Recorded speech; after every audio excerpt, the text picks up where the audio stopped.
ragazzi di paesi vicini da maggio a settembre preparano la festa, tutte uguali, lo stesso programma, la banda e l'orchestra.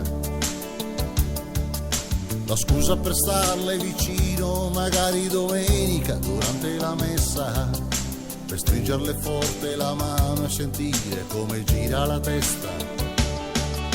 E correre insieme agli amici per strada a vedere chi arriva primo.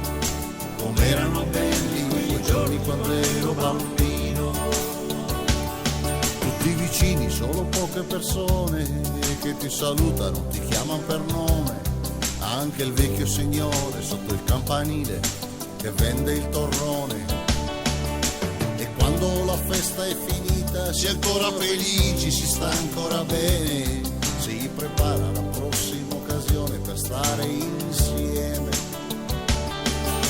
Magari per un falò, tutti al mare insieme col motorino. Com'erano belli quei giorni quando ero bambino.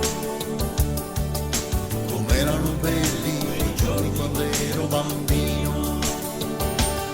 E cantavamo tutti insieme le canzoni di Battisti con la forza che non può esserci nei dischi.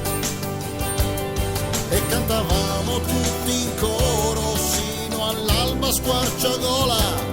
Eravamo in tanti, una persona sola.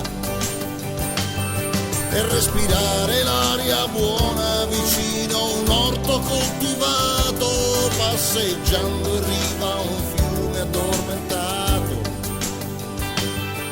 Giocavamo a pallone sulla piazza del paese, quante marachelle, quante botte prese.